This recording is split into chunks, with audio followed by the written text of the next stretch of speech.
Superman pela Manhã foi um arco de 11 números da série regular do Homem de Aço. Cheguei até a história provavelmente da forma como a maioria teve sua atenção despertada, pela arte de Jim Lee. O artista que estourou nos X-Men nos anos 90 hoje trabalha para a DC como um dos chefes criativos. Seu estilo foi revolucionário, com heróis que tinham uma grande presença nas capas, splash pages e páginas duplas. Apesar dos quadrinhos serem uma arte sequencial, Jim Lee não se destacava nesse aspecto. Porém, a beleza de sua arte compensava, e muito, essa questão narrativa. Tanto que diversas representações de sua arte foram usadas em jogos, coleções de cards e pôsteres. Jim Lee sempre teve seu trabalho atrelado ao arte finalista Scott Williams e ao colorista Alex Sinclair, que combinam perfeitamente com o lápis de Lee. Junto com Jim Lee, Brian Azzarello é o escritor. O trabalho dele, de qual mais sou fã, é a Mulher Maravilha, do reboot dos 952, que é posterior a Pela Manhã, história que falarei aqui no vídeo. Azzarello é um autor de leitura rápida e com histórias que entregam boas surpresas. Nesta, não será diferente. Indo da edição 204 até a 215, apresento Superman Pela Manhã.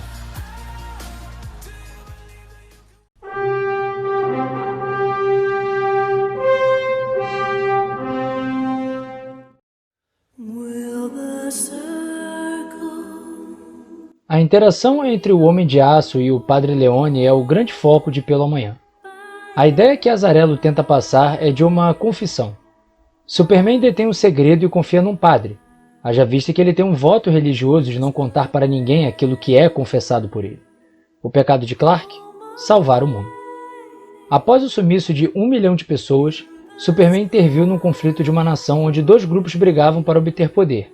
Porém, sua atitude, que ele julgava como boa, foi repreendida por quem estava lá, representado no garotinho jogando uma pedra em sua direção. Porém, o problema maior nem seria parar o conflito em si, mas uma máquina misteriosa. Nox, o novo líder do país, tinha posse dela, e Superman acreditava que ela era capaz de matar pessoas. O sumiço daquelas 1 milhão de pessoas estava também relacionado a este aparelho. Após um conflito com um monstro criado em laboratório chamado Ecos, num acidente com a máquina, mais 300 mil pessoas somem do planeta Terra. Estava na hora de Superman levar o equipamento e ver o que estava acontecendo. Quanto ao Padre Leone, uma terceira figura irá impactar sua relação com Superman e também sua vida.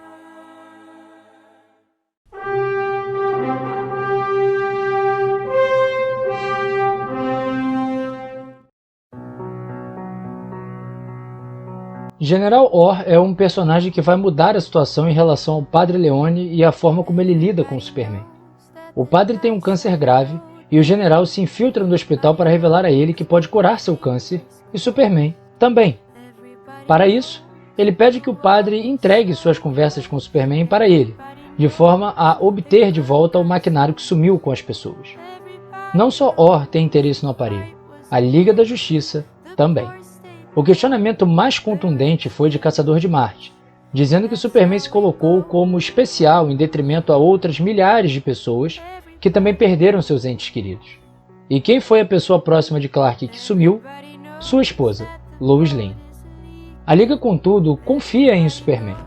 Batman, inclusive, não só confia, como diz que Superman deve sim tornar a luta pessoal. E por falar no Homem-Morcego, em Pela Manhã temos uma das conversas mais incríveis entre Batman e Superman, que reforça a diferença entre os dois, ao mesmo tempo que os reafirma como respeitosos um com o outro. Para começar a conversa, Superman intervém numa ação de Batman alegando que a vida de Bruce era muito fácil. Clark constata que ele é a esperança enquanto Bruce está numa escuridão horrível, ou seja, de certa forma, por mais que Superman seja o alienígena, Batman é menos ligado à humanidade do que ele. No fim, Superman manifesta preocupação com o fato de Bruce encontrar paz. Ele diz: "Tentarei, quando minha guerra terminar." Ou seja, provavelmente nunca.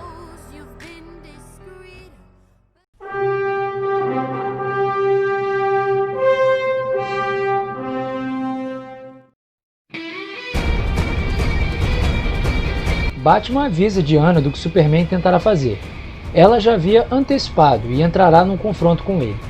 Superman havia estudado as capacidades da máquina que sumiu com milhões de pessoas e pretendia usá-la. Superman acreditava que todos os que sumiram estavam vivos. Quando Diana chega, Superman está com o padre e o General Orr também está indo até lá. A Fortaleza da Solidão se autodestrói e temos um embate entre o Kryptoniano e a Amazona. O combate é bem à moda Jim Lee, com quadros grandes e cenas bombásticas. Diana carregava uma lâmina mágica que Alcione entregou para ela, pouco antes, mas que é destruída com uma gota de sangue de Superman.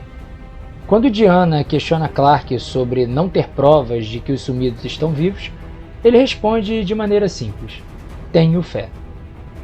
Conforme a queda da Fortaleza da Solidão, Clark usa o senso moral de Diana para que ela salve Orr e o padre, fazendo com que Superman consiga escapar. Para o padre, restou a consequência do tratamento por parte de Orr e seus empregadores, que irá mudar seu destino para sempre. Enquanto Superman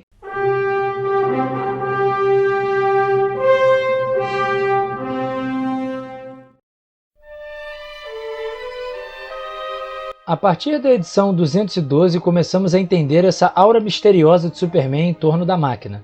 Sim, ela é uma máquina que teletransportava pessoas para a Zona Fantasma.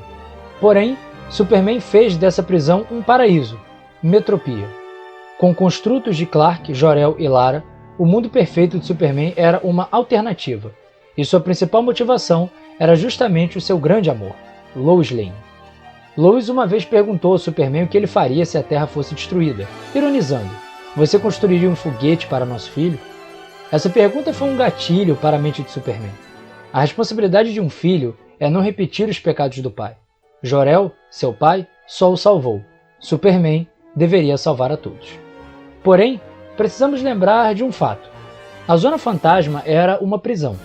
Portanto, por mais que pessoas inocentes vivam em Metropia, também existem vilões. Um em particular é velho conhecido de Superman, General Zod, e ele mesmo liderará um motim para destruir o mundo ideal de Superman. A luta culmina na destruição de Metropia. Enquanto Zod vocifera seu desprezo a Clark, alegando a hipocrisia de construir um paraíso numa prisão, Superman começa a pensar se o que fez realmente era correto. Uma das preocupações dele é ter deixado a Terra para trás, e o símbolo desse abandono foi o Padre Leone, agora transformado em um monstro. Superman transferiu o teletransportador ao padre, que usou para fugir de onde estava preso, mas devolvendo de novo a Superman o aparelho. O padre agora era responsável pelo assassinato de pessoas, em nome dos empregadores de General Orr. Já Superman segue o conselho de Lois, arrebentar o sujeito e salvar o dia. Ele vai conseguindo sucesso, mas fica horrorizado ao ver o padre naquele estado, inclusive com o próprio religioso pedindo para que ele o mate. O padre se perde no portal durante uma luta. A cena final, contudo, é com Zod.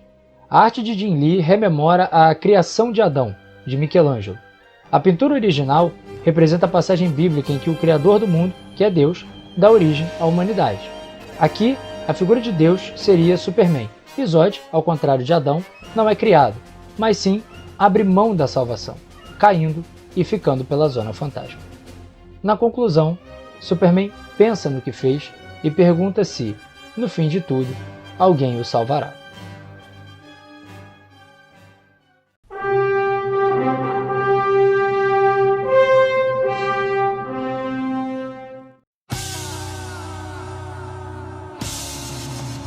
Alguns momentos valem ser lembrados, como por exemplo o bizarro, ao mesmo tempo incrível, conflito de Superman contra os 4 elementos da Terra, onde o Homem de Aço simplesmente ameaça destruir tudo e barganha sua posse da máquina.